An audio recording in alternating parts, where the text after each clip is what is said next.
अगर तेजस्वी की ताजपोशी वो चाहते हैं तो नीतीश को चारों तरफ से घेर के एक के बार कराना होगा। दोनों को साथ लेकर चल नहीं सकते थे वहां तक नीतीश कुमार, ये संभव नहीं था।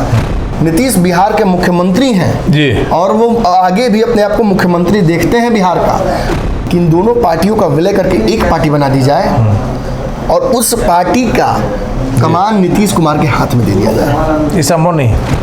नीतीश कुछ और नहीं कर रहे, समय काट रहे हैं, सब लोगों का समय बर्बाद करा रहे हैं।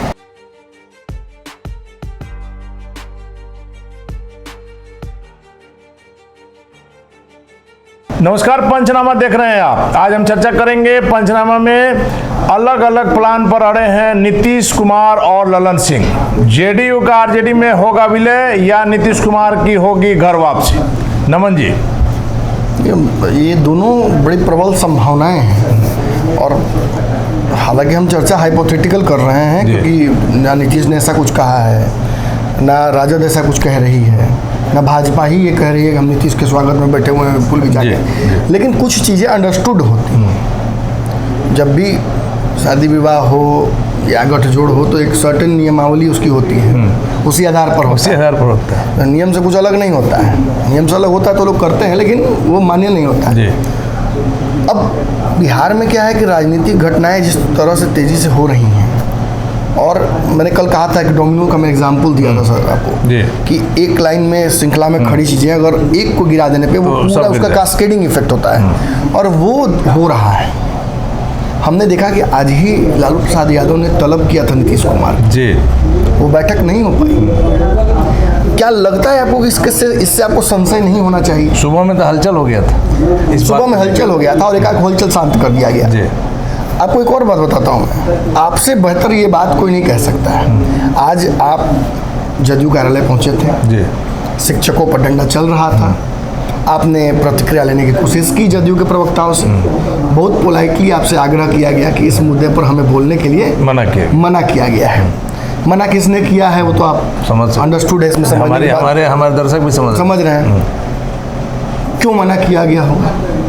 आपका मन मेरा मन कौतूहल में तो होगा ही, जानने की कोशिश करते हैं विभिन्न सिनारियोज, पॉसिबिलिटीज, क्या हो सकता है। हो सकता है इस मुद्दे पर नीतीश कुमार जी को लगता हो कि मैंने ये गलत फैसला हो गया है, इसे बदलने की आवश्यकता है, तो कुछ बोल के और काम बिगाड़ने से अच्छा फायदा नहीं है, चुप रह जाए।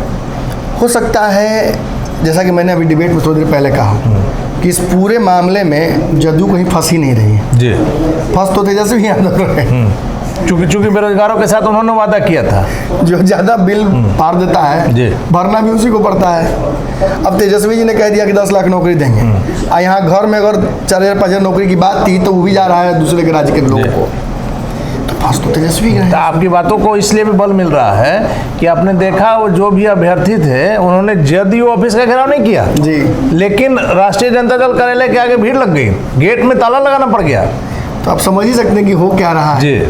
ये कास्केडिंग इफेक्ट इसी को कहते हैं। निश्चित तौर पर दूसरा ही कारण है, और आज सरकार में नीतीश कुमार जी सब कुछ करने वाले वही हैं, लेकिन धीरे धीरे जो तेजस्वी का प्रभाव चढ़ रहा है उसकी वजह से उनको भी वो असहजता जो 2020 के चुनाव के बाद हुई थी वो महसूस हो रही है।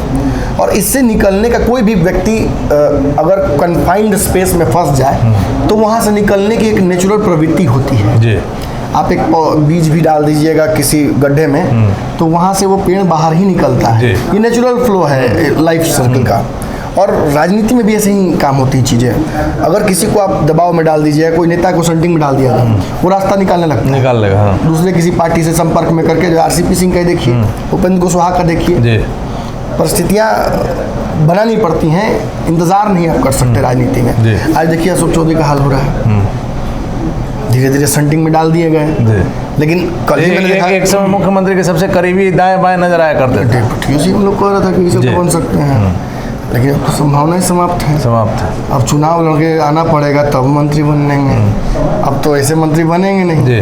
और जो छटाई उनकी की जा रही है उसका कल प्रतिफल मैंने देखा कि बुला कर लोगों को वाइट दे के किसी तरीके से रहना है, चर्चा में रहना है। इतने दिन जमुई रहे कोई चर्चा नहीं हुई, किसी ने पूछा तक नहीं, बोला तक नहीं, किसी ने चलाया तक नहीं कि जमुई में बैठे हुए हैं, कैंपेनिंग करके आ रहे हैं, तो जी अब वहीं से चुनाव लड़ना है।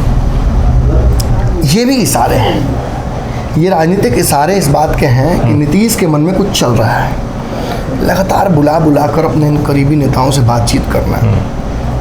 अब देखिए ना, कल ही हरिवंश जी से मुलाकात उनकी हुई, अब इस मुलाकात को आप कैसे लीजिएगा? कुछ तो बात है, निश्चित तौर पर बातचीत है और कुछ हो रहा है। दूसरी तरफ आप जरा ध्यान से देखिए, ललन सिंह जिन रणनीतियों पर काम कर रहे थे, मैंने आपको कहा भी था भैया, पंचनामा के बहुत शुरुआती दौर में मैंने आपसे कहा था कि ललन सिंह जिस रणनीति पर काम कर रहे हैं, ये चट मंगनी पट बिहार में ही हो सकता है, ये लंबे समय के बाद नहीं हो पाएगा। अगर तेजस्वी की ताजपोशी वो चाहते हैं तो नीतीश को चारों तरफ से घेर के एक के बार कराना होगा। नीतीश ऐसी परिस्थिति बनने देंगे नहीं। संगठन का निर्माण ललन सिंह ने जरूर किया, उसमें काट छाट लोगों की जरूर की उन्होंने, लेकिन मंगनी लाल मंडल उस संगठन में उपाध्यक्ष के तौर पर एकमात्र चेहरा क्यों डाला गया? इसके पीछे भी कारण है, बहुत बड़ा कारण है। संगठन का एक संविधान होता है, संविधान में अगर अध्यक्ष कोई फैसला लेते हैं कि पार्टी को हम विलय करना चाहते हैं राजद में, तो वो ले सकते हैं, नीतीश जी कुछ नहीं कर सकते उनका जी। लेकिन विद्रोह अगर होगा तो उपाध्यक्ष ही कर सकते हैं, और उपाध्यक्षों की संख्या इवन ऑड में हो जाती है, तो फिर उसमें डिबेट होता है कि कौन, उसमें वोटिंग होता है। अगर एक मंगनी लाल मंडल हैं तो वो अगर कह देंगे विलय नहीं होगा तो फिर नहीं होगा। और मंगनी लाल मंडल जो है नीतीश कुमार के पुराने सहयोगी रहे हैं, सबसे करीबी, उनको तो ले आके रखा गया है राजनीति में, इसलिए ताकि मैंने वहाँ एक नहीं कहा जा सकता कि ढीला रख दिया। नीतीश जी ने वहाँ संगठन में एक बड़ा ढीला रख दिया है। वो कभी भी ललन सिंह के पक्ष में नहीं जाएगा, हरिवंश कभी ललन सिंह के पक्ष में नहीं जाएंगे, क्योंकि हरिवंश को लेकर बयान भी दे दिया ललन सिंह ने बहुत सारा। जी जी जी। तो आप समझ रहे हैं ना कि परिस्थितियां कहाँ जा रही हैं। नीतीश कुमार ने एक तरफ तो पावर सारा सेंट्रलाइज अपने अंदर कर लिया है, वहीं उन्होंने ललन सिंह के पावर को डिसेंट्रलाइज करने की हर तरफ से व्यवस्था कर दी है। कहने के लिए तो राष्ट्रीय अध्यक्ष बना दिया, लेकिन पावर सीमित कर दिया। एक तो सबसे बड़ी बात यहाँ जान लीजिए कि उनको ललन सिंह को रोकना था जी। ललन सिंह, आप जान लीजिए और दर्शक भी ये बात जान लें कि जिस दिन आरसीपी सिंह मंत्री बने थे, उस दिन ही ललन सिंह बहुत बड़े विद्रोह की तैयारी में थे। ललन सिंह पार्टी का एक बड़ा हिस्सा तोड़कर लेके भागने के चक्कर में थे। उपेंद्र कुशवाहा से मिलने भी गए थे, तो वो तस्वीरें भी आई थी कि तब जाकर मामला शांत हुआ। और उपेंद्र कुशवाहा जी का चरण वंदन करना चाहिए, जो लोग आज जदयू में बैठे हुए हैं उनको, कि तब ललन सिंह के तपिश को अगर ठंडा नहीं किए होते हैं उपेंद्र कुशवाहा तो शायद आज विद्रोह अलग होता, फिर पेट में दांत गिनाने लगता। अगर देखिए ये बात आप जान लीजिए भैया, नीतीश कुमार जी को उस स्थिति में उसमें फंसा दिया गया था कि या तो नीतीश कुमार आरसीपी सिंह जी को चुनते हैं या ललन सिंह को चुनते हैं, दोनों को साथ लेकर चल नहीं सकते थे वहां तक नीतीश कुमार, ये संभव नहीं था। तब नीतीश कुमार ने तय किया कि ललन सिंह को लेकर, कि हम ललन सिंह को लेकर चलेंगे, क्योंकि आरसीपी सिंह का जो ईमानदारी है वो तो मोदी जी के साथ निहित हो गया। ये मुख्यमंत्री जी ने समझ लिया था पहले, ये देख लिया उन्होंने। तो बहुत एक दिल का फैसला नहीं था, वो एक बहुत सोचा समझा फैसला था नीतीश कुमार का, कि ललन सिंह, ऐसा नहीं कि बहुत करीबी थे ललन सिंह, ये बात नहीं थी, बात थी कि मेरे साथ कौन चल सकता है यहाँ से आगे। देखिए भैया, हम लोग कभी कभी बहुत ज़्यादा रीड कर लेते हैं दूर दूर तक जी। और अक्सर चीज़ें बहुत छोटी होती हैं। हम सोचते हैं कि नीतीश प्रधानमंत्री बनना चाहते हैं, हम सोचते हैं कि नीतीश देश भर में मोदी को हराना चाहते हैं। नीतीश बहुत यथार्थवादी नेता हैं, वो जानते हैं कि संभावनाएं कहाँ तक पहुँच सकती हैं।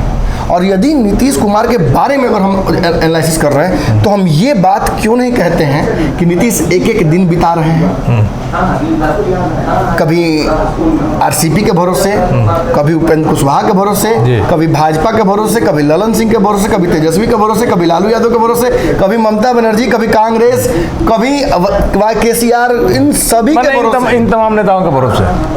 एक नेता ने बड़ा बढ़िया बात कहा था, उनकी बात को मैंने अंग्रेजी में अनुवादित किया था कि Nitish Kumar is exclusively wasting everyone's time.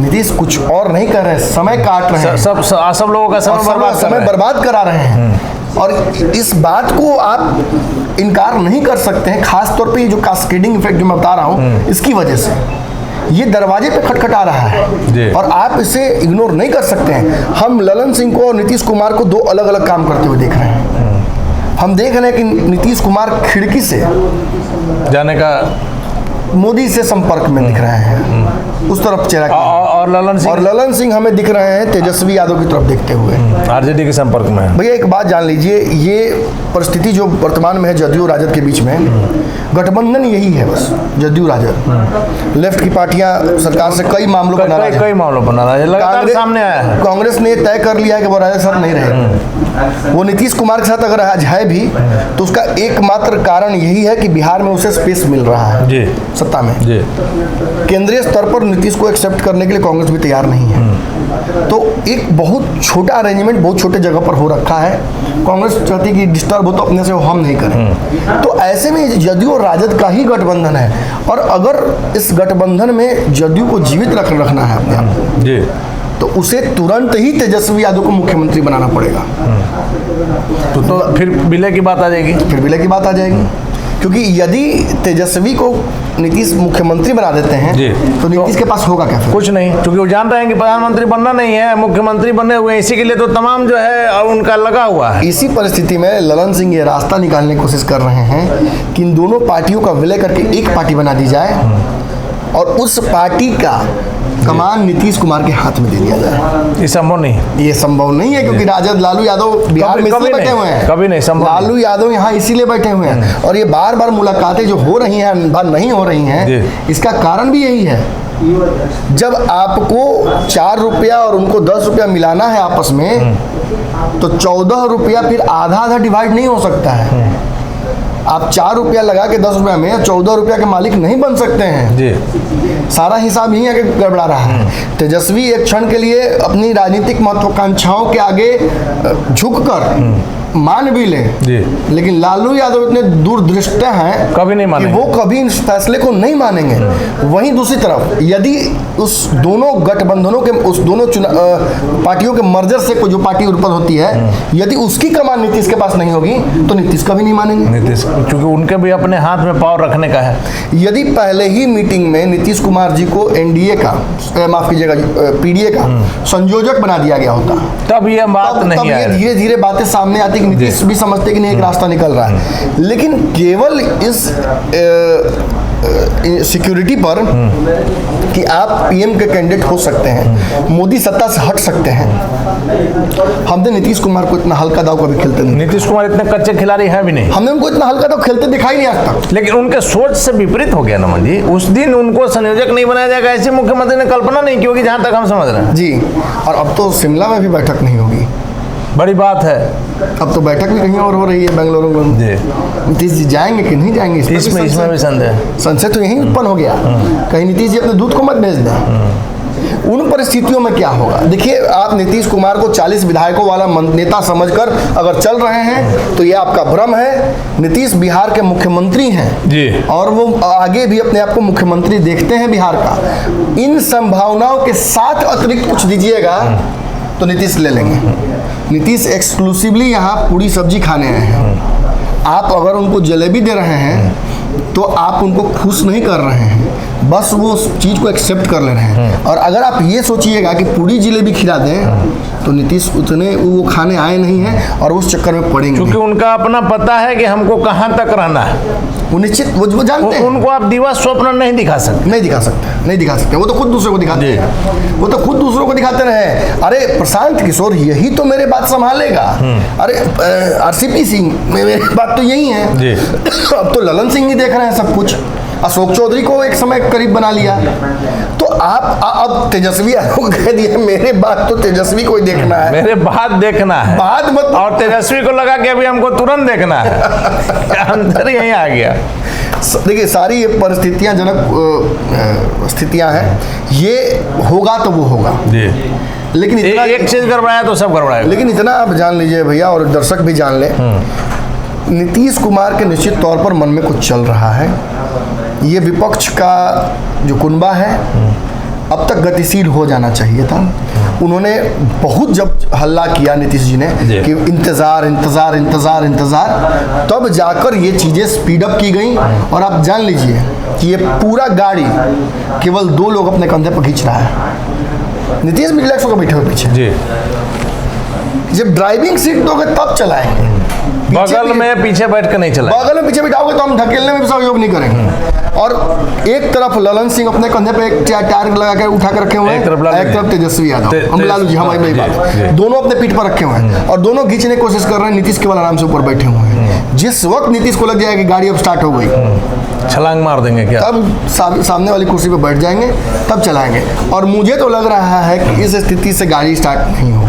लेकिन हमको इससे एक लाइन अलग लग रहा है, अगर आप इसे सहमत हो। हमको तो लग रहा है कि गाड़ी के पीछे के सीट पर नीतीश कुमार बैठे हुए हैं जी, आगे की सीट पर बैठेंगे और दरवाजा खोल के दोनों को बाहर करके गाड़ी लेके निकल जाएंगे। तो यार यही तो करना चाह रहे हैं। लेकिन अब खास बात यह है कि नीतीश के बगल में उस समय कौन बैठा हुआ होगा, क्योंकि आगे तो बीजेपी इंतजार कर रही है, चल के भाजपा को बिठा लिया उसी अगले मोड़ पर तो बीजेपी इंतजार कर रही है। लेकिन इतने दूर का जो रास्ता है यही तय करने के लिए मेन बात, ये एक बड़ी संभावना है। और निश्चित तौर पर हमने जो चर्चा भी की, इससे यही निष्कर्ष निकल रहा है कि मुझे एक ही पार्टी के दो बड़े नेता दो अलग अलग प्लान्स पे काम करते हुए नजर आ रहे हैं। मुझे लगता है कि Lalan Singh is too far committed. Lalan Singh इतना कमिट कर चुके हैं इस विपक्ष की एकजुटता को, राष्ट्रव्यापी गठबंधन को, कि अब वो पीछे नहीं आ सकते। हालांकि मैंने देखा है पिछले 10 दिनों में ललन सिंह ने गियर बदला है, बहुत सबसे तो है कि कम बोलना शुरू कर दिया, बहुत कम बोल रहे हैं और बहुत ज़्यादा क्रिटिकल नहीं हो रहे हैं। वहीं हम दूसरी तरफ देख रहे हैं कि नीतीश कुमार मिक्स सिग्नल्स दे रहे हैं। और ये जब मिक्स सिग्नल्स नीतीश कुमार देते हैं तो आज तक तो भैया हम गलत नहीं पकड़े हैं। आज तक मैंने नीतीश कुमार जी को जब भी इस तरीके से देखा है और मैंने कहा कि नहीं लगता नीतीश जैसा कुछ कर रहे हैं तो वो कर सकते हैं। लेकिन मैं फिर ये अंत में कह दूँ कि एक हाइपोथेटिकल चर्चा है, हम इस चर्चा को करने के लिए बाध्य हो गए संभावनाओं पर। ऐसे भी आपने देखा कल जिस प्रकार से मुख्यमंत्री जी विधायकों से मिले, एमएलसी से मिले, हरिवंश जी आए हुए हैं, सकते हैं आप इन चीजों को। उसके बाद आज की जो मीटिंग थी लालू प्रसाद यादव ने कॉल किया, फिर कैंसिल हो गया। 12 तारीख की वो मीटिंग कैंसिल हो गई। ये चीज़ें कुछ ना कुछ इशारा कर रही हैं और उन इशारों को पकड़कर हम ईमानदारी से दर्शकों के समक्ष रख रहे हैं। तो अभी तक का जो इशारा अगर समझा जाए, एक लाइन में अगर इसको कहा जाए, तो मुख्यमंत्री नीतीश कुमार फिर से पलटी मार सकते हैं। लगातार हम लोग कर रहे हैं, रोज इस बात को कर रहे हैं। निश्चित तौर पर ये एक संभावना है जिससे इनकार नहीं किया सकता, क्योंकि सारे संकेत इसी ओर इशारा कर रहे हैं। संकेत इशारा कर रहे हैं। मैं तो कह रहा हूँ कि कास्केडिंग इफेक्ट है। चीज़ें ये होगा तो ये होगा, दिस दिन दैट वाला सिचुएशन है। और जब ये होगा तो ये होगा, जो संभावना है जी। अगर ये नहीं होगा तो ये नहीं होगा। आप खुद समझिए, विपक्ष ने अब तक इशारा नहीं किया है कि उसकी तरफ से संयोजक कौन होगा, उसकी तरफ से कौन रेस में, देखिए रिले रेस है, पहले कौन दौड़ेगा ये तय नहीं हो पा रहा है। और ये बहुत बड़ा सेटबैक है इस विपक्षी एकजुटता का।